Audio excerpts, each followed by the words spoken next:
Everyone has a favorite Zelda character, and with so many great personalities featured throughout the series, you'll likely get a ton of different answers if you were to ask around. With characters ranging from middle-aged wannabe fairies to kind-hearted farm girls and so many in between, I can't fault anyone for favoring any one character over another. That is, unless we're talking about Link's companions, because then, there's only one answer. I have to say, Midna's the best. Here's why.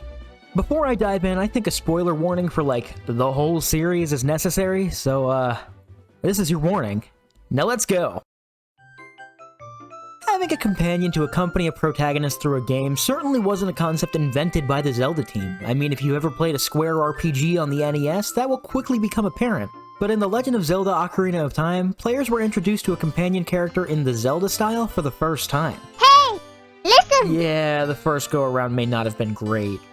While Navi may be nearly unanimously disliked, she laid the groundwork for what a companion character in a Zelda game is. She provides insights into characters and enemies you stumble into, hovers over things that you can target, and somewhat subtly breaks the fourth wall to teach Link and in turn the player loads of new things. These abilities essentially allow her to act as a creatively masked channel for the developers to speak directly to the player, which was more than necessary in early 3D games, and not too jarring if you ask me.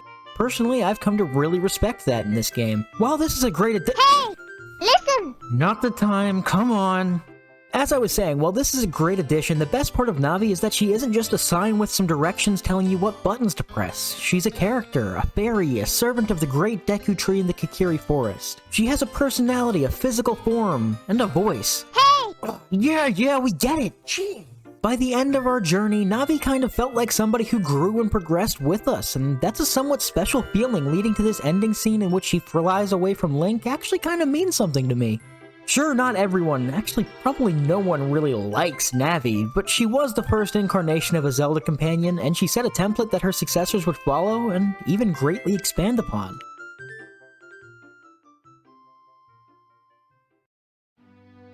After Ocarina of Time, we saw companion characters in nearly every subsequent entry in the series. Starting with Majora's Mask, the game that used its predecessor's engine and many of its assets, we were introduced to Tattle, or as I like to call her, Navi 2.0. While it would have been easy just to make Navi but yellow, the writers gave this fairy a much deeper personality and a role in the plot that still kind of blows my mind.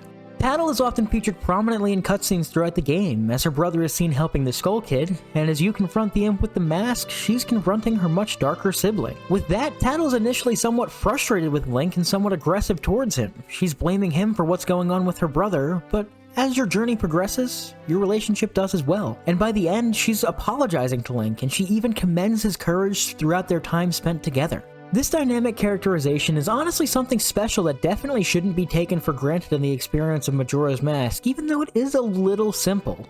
But thankfully, this trend continues, as does the series, as we make the leap onto the GameCube. Following in the wake of Tattle and Navi, we meet the King of Red Lions in The Wind Waker. This talking boat with a twist later in the game demonstrates another well-written character all in all, but the way he was treated as more of a guide than a tutorial in comparison to his predecessors seems a little weird to me personally. Also, since he's a boat, he can't accompany you everywhere, including the majority of the dungeons, so the developers decided to give Link a magical rock so that they could still make the points that they need to without completely breaking the fourth wall. That right there just feels a little lazy and strange to me, but whatever.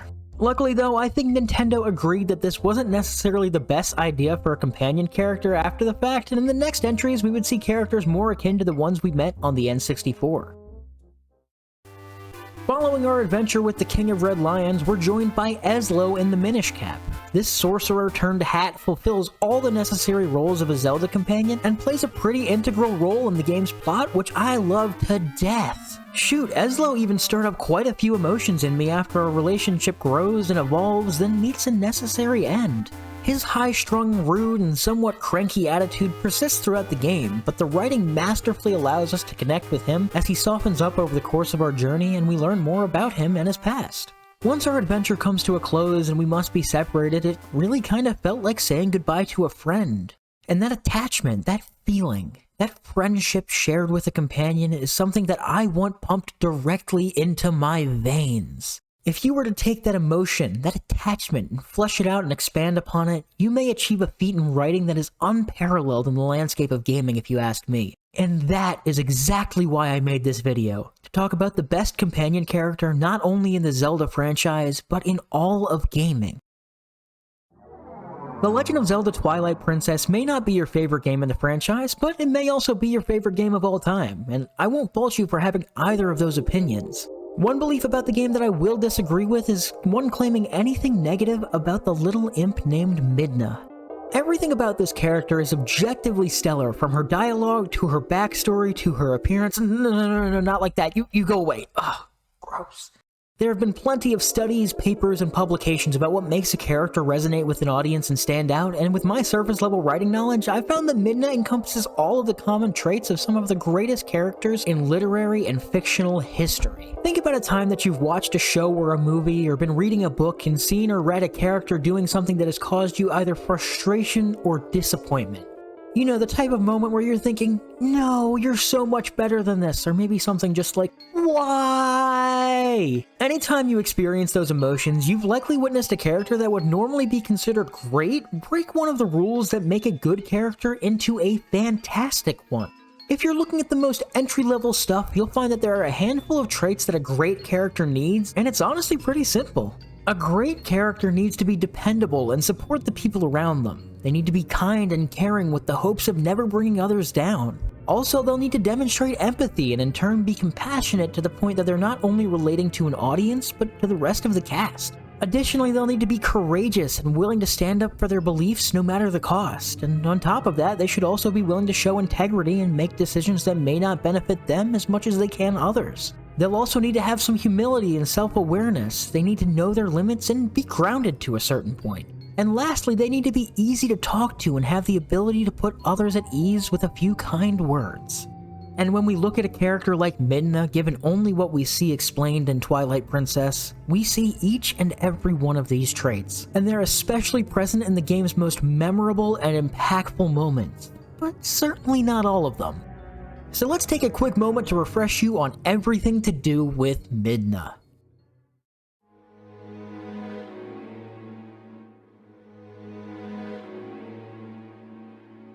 When Link first comes face to face with the teal, blue, and black ink in the Twilight Burden Castle sewers, she's very degrading towards him and clearly thinks she's a superior being to the Wolf Boy. And that seems to continue when the pair first meet Zelda atop the castle tower. Midna seems very inconsiderate here, and she even blames Zelda, who she jokingly calls the Twilight Princess, for the current state of Hyrule.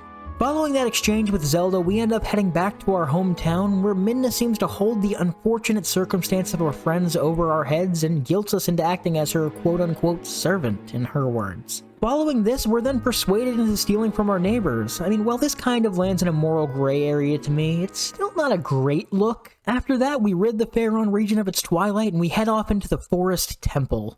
It is in this place that we find the first piece of the fused shadow used to accompany the one portion that our companion dons on her face.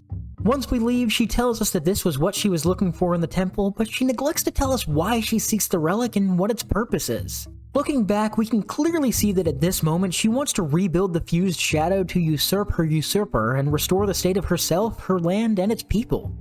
While that may be good for the people closest to her, herself, and her land, she's certainly just using Link to advance her cause and doesn't care about his problems for which she may be partially at fault. Following this moment, we go through a few more chunks of gameplay, and we can slowly see Midna warming up to Link little by little. And through his courage and commitment to his world, and more importantly his friends, I personally think she gets a little warm and fuzzy insides and actually starts to care about him and his world. I think that she's come to realize that while these people may not be the same as her, they still matter and deserve better than the circumstances that they've been thrust into.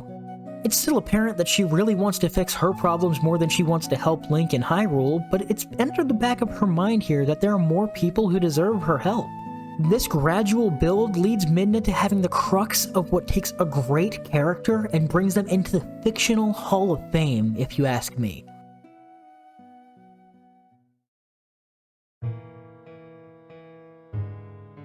After ridding Hyrule of Xant's Twilight and collecting all of the pieces of the fused shadow, we wind up back at the Spring of Lanayru where the Light Spirit resides. It's in this moment that we come face to face with Zant, and he brings more twilight to the spring, suppressing the glowing spirit for a moment. And in this moment, with a pause on the light, the Usurper King makes a pitch to Midna, trying to turn her against Link and the rest of the Light World, with the hopes of recruiting her to his crooked cause. While Zant makes a few good points that should have possibly had her considering swapping sides, he doesn't. It is at this moment that Midna shows an evolution. Whether it's out of a hatred for Zant or a respect for Link, Zelda, and all of Hyrule, she refuses his offer and opts to remain by our side. While the reasons may be a little fuzzy, Zant doesn't take too kindly to this, as you may have guessed, and he essentially calls her a sympathizer to the Light World. He then clears the twilight he brought to the spring, allowing the dormant spirit to unleash its light directly into Midna, merely incapacitating her.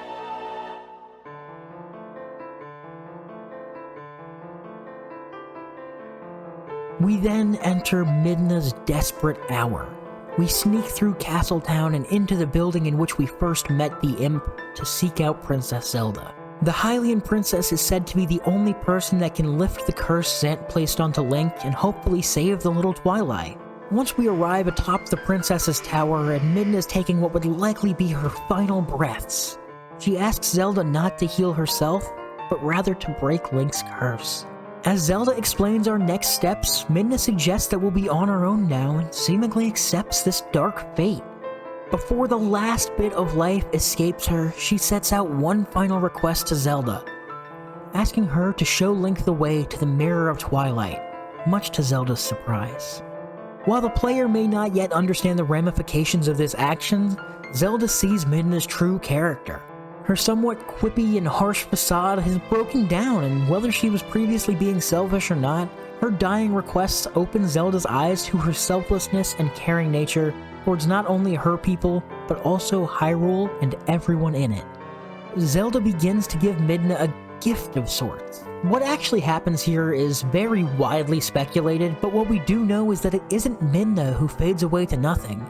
It's Zelda who, after noticing her companion's true nature, is the one fading away into nothing. Despite Midna's requests to stop whatever kind of transfer is happening here, it's Midna who comes out in shipshape, with Zelda nowhere to be found. She then solemnly asks us to progress, and we head off to break our curse. And it's with these parting words: Zelda, I've taken all that you had to give, though I did not want, that we see Midna for what she is.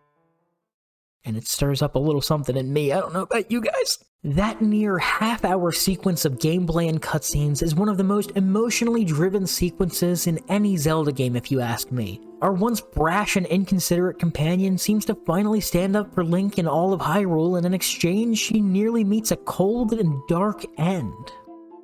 The sense of urgency given to the player in Midna's desperate hour is one of the most impactful and memorable sequences I can recall throughout the whole franchise. This, paired with the somber piano playing Midna's lament and the pale tone of our overexposed companion, is something 9-year-old me definitely wasn't ready for, but it stuck with me like super glue. No matter how many times I play through Twilight Princess, this always stirs up emotions in me, not unlike a favorite character you can't stand to watch get hurt in a movie you've seen 100 times. Between the selflessness Midna shows in both standing up to Zant and the willingness to sacrifice herself for Link is genuinely touching. This visible change is simply the embodiment of dynamic characterization, a character who the writers intended for the players to initially dislike, and making you slowly love them more and more as the plot progresses until that affinity that you weren't even sure you possessed in the first place hits you over the head like a sack of bricks, and suddenly you're willing to die for this little masked imp.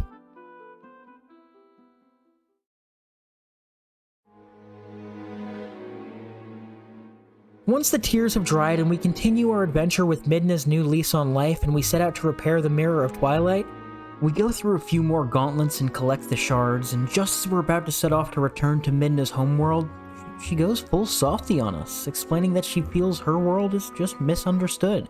It had the beauty of a golden hour in the light world until a foul power entered the realm. The sages then sneak up behind us and reveal the dark magic was their doing, albeit by accident, and they state much to Midna's surprise that she's the Twilight Princess.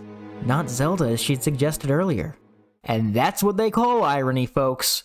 Following this revelation, she breaks down and speaks of her cowardice as she abandoned her people and her throne. She finally lets out the guilt that's been overburdening her after what she's done to us, using us as she thought we were the divine beast that could save her and her realm. She was hyper-focused on fixing her problems and she hadn't even considered ours. She even goes as far as to outright tell us that she didn't care for our world of light at all. And as I'd suggested earlier, she also reflects on the growth she's gone through after witnessing the sacrifices of Link and Zelda, and now she wants to save our world just as much as she does her own.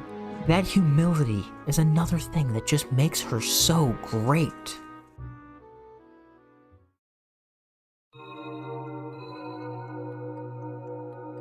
This title that the writers gave Midna allows them to show another great aspect of this character they've already made the audience fall in love with when we complete the mirror and enter her homeworld, the Twilight Realm.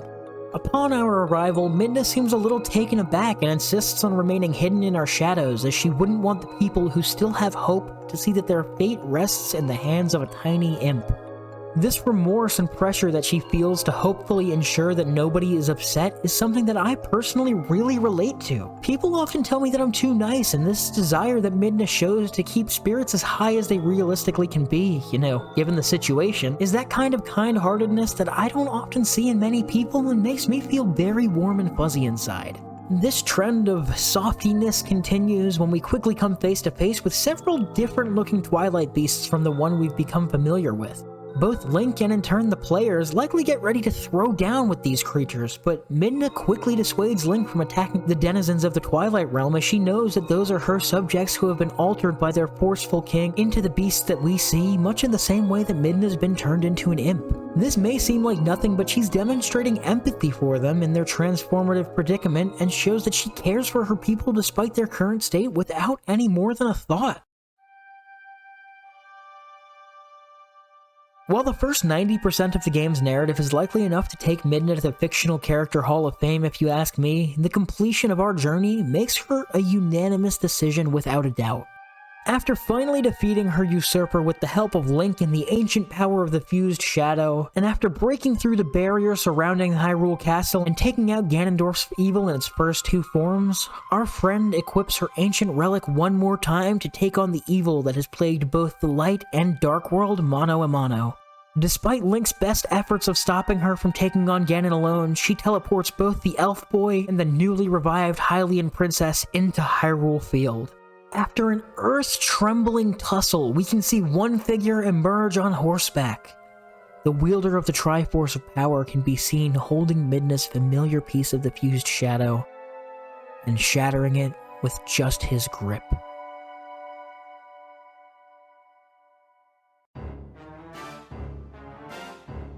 After the demise of our companion who's been with us through thick and thin, the one we saved from near death and who has guided us through this entire journey, we're now left to face Ganondorf, the man who took her from us in cold blood, all by ourselves.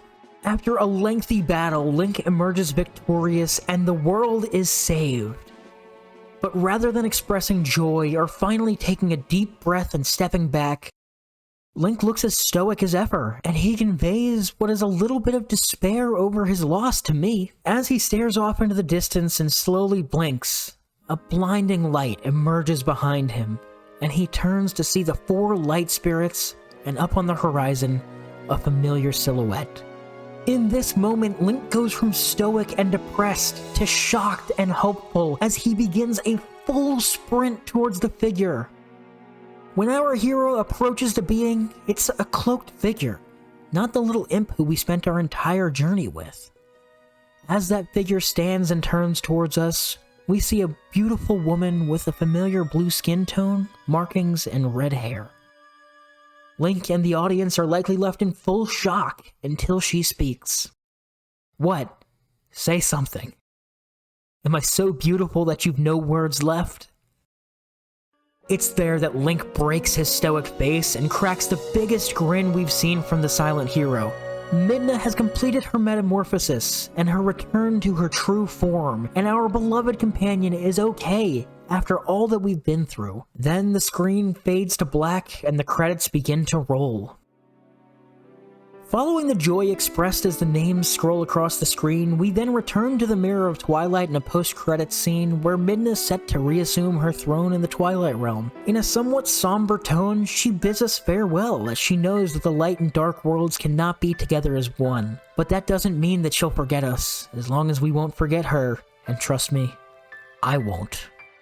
As she steps towards the mirror, the Twilight Princess states that as long as this relic stays around, we could always reunite, and with what is likely great foresight, Midna sheds an illuminating, gleaming tear and thrusts it towards the mirror. Upon contact with it, the glass shatters. Midna then returns home, and the shattered mirror explodes into a mass of glistening dust, never to be seen again. Following this touching farewell and Midna's departure, she has cemented herself in the minds of every single player whose presence she graced. She made a very tough decision in this final scene to protect both worlds when she destroyed the mirror, even though she likely didn't want to live out the remainder of her life without the likes of Link and Zelda, but she knows it was the best decision to make. Looking back, she's checked all the same boxes as some of the best characters in fiction, with Professor Snape, Sherlock Holmes, Zuko, or I don't know, Daryl Dixon. And she's undoubtedly the best companion character, if not the best character, to ever grace our consoles. Before we get out of here though, everything that I've had to say about Midna isn't to say that other later companions are bad. Looking back, Tattle, Eslo, and both DS companions are incredibly well written and very enjoyable, and if Vi wasn't so damned intrusive, she may have been able to steal the companion character crown, but she has to tell me about my batteries. Looking at Celia and Phantom Hourglass, we have another fairy that plays a large role in the story and definitely stirs up a couple of emotions from time to time. I'd say that she's a very good companion with a great personality that's essential to making the writing in this game as good as it is with the way that she plays off of other NPCs, especially Linebeck, who you can make a case for being a companion character in his own right, and a damned good one who follows a similar dynamic arc to Midna's while still possessing many flaws that hold him back to me. Then in Spirit Tracks, having something this close to a playable Zelda is really cool, albeit it's not exactly what we wanted when we wanted to play as the Hylian Princess. As far as companions though, Zelda can be a little bit much from time to time, but for plot purposes, it's a phenomenal use of the companion character motif to me. And then lastly, as I suggested, Vi is one of the things that makes Skyward Sword's narrative so highly acclaimed, if you ask me. Much like Midna, she's incredibly dynamic, being from a cold, standoffish, hyper-focused AI to feeling as if she cares for the players as much as we do her by the end of the journey. Say what you will about the artificial life developing complex human emotions as a trope, but I don't see myself getting tired of this anytime soon. Additionally, I can't neglect to mention the ending. I won't go into too much detail here, but I actually shed a tear over her parting words, and she really did feel like a friend to me. What's that? Oh my god, I know my batteries are low. Jesus. And with that, that's all I've got on Midna and Zelda companion characters as a whole. Thank you all very much for watching this video, and if you could like and subscribe, that would be pretty sweet. Also, let me know in the comments what you think. Is Midna the best? Did I miss something? Anyways, I'm Rusty Nails, and I'll see you next time. Bye-bye.